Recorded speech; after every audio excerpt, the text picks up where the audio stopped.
नमस्कार दोस्तों, जय श्री राम। क्या आपको पता है कि केवट ने जब राम के चरण धोए थे तो वो किस पात्र में धोए थे? कुछ लोगों को शायद पता भी होगा, लेकिन इस वीडियो में मैं कुछ ऐसी जानकारी दे रहा हूं जो केवट के बारे में है और इससे वीडियो से पता चल जाएगा कि केवट की भक्ति कितने ऊंचे लेवल की थी, कितनी पराकाष्ठा थी। दूसरा, क्या केवट ने राम से कोई उतराई ली थी? जब इस पार से उस पार उतारा तो क्या केवट ने कुछ राम से लिया था? जी हां, केवट को उतराई मिली थी, लेकिन बहुत कम लोग जानते हैं। अगर ये जानना चाहते हैं कि केवट ने किस पात्र में राम के चरण धोए थे और केवट ने उतराई कब ली थी, यह जानने के लिए इस वीडियो को पूरा देखिएगा। वीडियो लंबा जरूर है, लेकिन बहुत ही इंटरेस्टिंग है और उसके अंदर वो सभी बातें शामिल कर रहा हूं जो केवट के लिए, केवट की भक्ति के लिए या हम सबको समझने के लिए बहुत जरूरी है। शुरुआत करता हूं। राम को वनवास हो गया है। राम, लक्ष्मण और जानकी तीनों वन में निकले हैं और सरयू के किनारे आ जाते हैं। सरयू पर आने के बाद एकमात्र नाविक था वहां पर, केवट। ये केवट को कहते हैं कि केवट, हमें तो उस पार उतार दे, हमें उस पार जाना है। केवट कहता है कि नहीं, मैं आपको उस पार नहीं ले जा सकता, क्योंकि देखिए, केवट भी राम के मर्म को समझता है। मुस्कुरा के कहता है कि मैं आपको उस पार नहीं ले जा सकता, क्यों कि राम की चरण की धूलि से एक चट्टान अहिल्या बन सकती है, तो यह तो मेरी लकड़ी की नाव है। कि राम की चरण की धूलि अड़ गई और यह नारी बन गई, तो इस प्रकार से जानबूझ करके ऐसी बातें करता है। लक्ष्मण जी गुस्सा हो जाते हैं, बोलते कैसी बातें करता है तू, ऐसा कुछ नहीं होगा, तू हमें तीनों को पार ले जा। केवट कहता है नहीं। राम कहते हैं तू क्या चाहता है ये बता। राम समझ जाते हैं कि केवट क्या चाहता है। केवट कहता है कि मैं आपके पैर धोऊंगा, फिर ही मैं नाव के अंदर चढ़ने दूंगा। लक्ष्मण भी कहते हैं गजब का केवट मिला है। बोलते ठीक है, जो भैया आज्ञा दे वो कर ले। जैसे ही हामी भरते हैं, केवट तुरंत उल्टी दिशा में भागता है। लक्ष्मण बोलते हैं भाई कहां जा रहा है, तुझे पैर धोने की परमिशन दे दी है मैंने। वो कहता है कि मैं मेरी पत्नी को बुलाने जा रहा हूं। देखिए, जब पुण्य कार्य की बात आती है तो वो अकेला करना नहीं चाहता। कितनी बड़ी भक्ति हुई देखिए आप, वो उल्टी दिशा में भागता है और अपनी धर्मपत्नी के साथ आता है। अब प्रश्न ये उठता है, जब वो चरण धोना शुरू करता है तो वो जोर जोर से चरण को हिलाता है। हम जब किसी के चरण धोएं या चरण स्पर्श करते हैं या किसी बड़े इंसान के साथ होते हैं तो हम धीरे धीरे कोमल स्पर्श करते हैं, लेकिन केवट ऐसा नहीं करता। केवट बहुत जोर जोर से राम के पैर धोता है। लक्ष्मण कहते हैं क्या करता है तू, इस प्रकार से पैर धोता है तू, कहीं राम गिर गए तो केवट मुस्कुरा के बोलता है अगर राम को इतना ही गिरने का भय हो तो राम जी को बोलो कि वो दोनों हाथ मेरे सिर के ऊपर रख दे, ताकि जब तक मैं चरण स्पर्श करूं, जब तक मैं चरण को धोऊं, तब तक उनको गिरने का भय नहीं हो।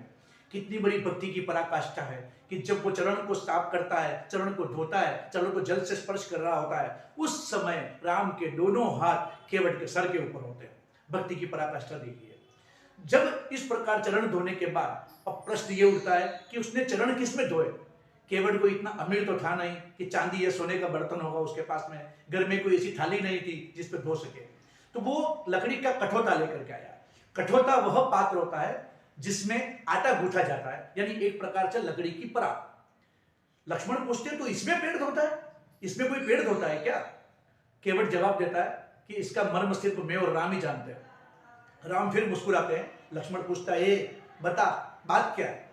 तो वह कहता है कि मैं जैसे ही चरण धो लूंगा तो इसका पानी का कठौता जैसे ही भरा रहेगा, धीरे धीरे करने के बाद ये लकड़ी का कठौता पानी पूरा पूरा पी लेगा। उसके बाद जब राम यहां से चले जाएंगे तब तक उनकी चरणों की धूलि इस कठौते में परमानेंटली रहेगी, क्योंकि लकड़ी उस पानी को पी चुकी होगी। और जब जब भी मैं रोटी बनाऊंगा, जब जब मैं उसमें आटा गूंथूंगा, राम के चरणामृत को मैं हमेशा ग्रहण करता रहूंगा। इस प्रकार से एक भक्ति की एक ऐसी मिसाल दी केवट ने। एक तो जोर जोर से पैर हिलाना, साथ में धर्मपत्नी को भी साथ में लाना, लकड़ी के कठौते में पैर धोना, और एक इंपॉर्टेंट बात, जब राम चले जाते हैं उस पार और राम कुछ देना चाहते हैं और जबरदस्ती उसको मुद्रिका निकाल करके देते हैं। अब आप पूछेंगे कि राम के पास मुद्रिका आई कहां से? राम तो वन में गए थे, वल्कल पहन कर गए थे, उनके पास कुछ था ही नहीं। तो ध्यान दीजिएगा, अगर राम के पास मुद्रिका मान लो अगर केवट ले लेता या सीता जी की चूड़ामणि उस समय केवट ले लेता, तो जब सीता जी का हरण हो जाता है उस समय जब हनुमान जी की लंका खोज में जाते हैं तो मुद्रिका के बिना सीता जी को क्या देते? और जब हनुमान जी लौटते तो चूड़ामणि नहीं मिलती तो ये राम जी को क्या देते। तो ये जो लीला है वो आपकी और मेरे समझने से बूते से बाहर है। इसी कारण से केवट कहता है कि मैं उतराई ले ही नहीं सकता, और उसकी भाषा भी कितनी तार्किक है। केवट कहता है कि मैं राम से तो कुछ ले भी नहीं सकता, क्योंकि मेरा और राम का बिजनेस या धंधा सेम है। लक्ष्मण जी फिर गुस्सा हो जाते हैं कि कहां ब्रह्मांड नायक राम और कहां तू केवट, तुम दोनों का धंधा सेम कैसे हुआ। केवट कहता है मुस्कुरा करके, ये भवसागर पार उतारते हैं और मैं सरयू पार उतारता हूं, हम दोनों पार उतारने का काम करते हैं, इसलिए हमारे दोनों का बिजनेस सेम है। लक्ष्मण जी कहते हैं गजब का इंसान मिला है, लेकिन कहते हैं तुझे उतराई तो लेनी ही पड़ेगी। केवट कहता है नहीं, मैं उतराई नहीं ले सकता।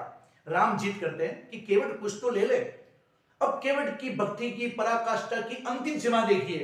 केवट कहता है कि प्रभु मैं उतराई लूंगा, और बहुत कम लोग जानते हैं कि केवट ने उतराई ली थी। मैं उतराई लूंगा, लेकिन मेरी एक शर्त है। लक्ष्मण बोलता है भाई अब क्या शर्त बाकी रह गई तेरी। बोले मेरी एक शर्त है। राम बोलते हैं बोल दे भाई, जब इतनी सारी शर्तें पूरी करवा दी तो एक शर्त और। क्या शर्त है।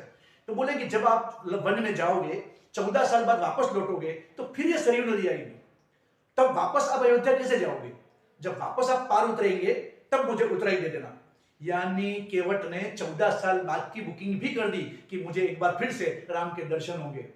तो उस समय जब वापस वो अयोध्या लौटे तब राम ने उसको इनाम स्वरूप, पुरस्कार स्वरूप उतराई दी थी, और बाकी उतराई की कोई जरूरत भी नहीं थी, क्योंकि राम के जिसको चरण स्पर्श करने मिल गए हो, जिसको राम के चरण धोने मिल गए हो, जिसके दोनों हाथ जिसके सिर के ऊपर आ गए हो, उसको उतराई का क्या महत्व है। किंतु ये वीडियो के माध्यम से, इस कहानी के माध्यम से बताना चाह रहा हूं राम कहानी में कि केवट की भक्ति की पराकाष्ठा कितने ऊंचे लेवल की होगी जो आप और हम समझ नहीं सकते। हमें लगता है कि केवट प्रसंग सिर्फ रामचरितमानस का या रामायण का छोटा सा प्रसंग है, बल्कि ये रामायण का प्रसंग नहीं, बल्कि भक्ति की एक पराकाष्ठा है। तो इस प्रकार से ये मेरा वीडियो, छोटा सा वीडियो, थोड़ा सा लंबा जरूर हो गया है, लेकिन अगर आपको अच्छा लगा हो तो इसको लाइक और शेयर कीजिएगा। सब्सक्राइब किया हो तो शेयर कीजिएगा, और सब्सक्राइब नहीं किया हो तो अब तो सब्सक्राइब कर दीजिए। धन्यवाद। जय श्री राम।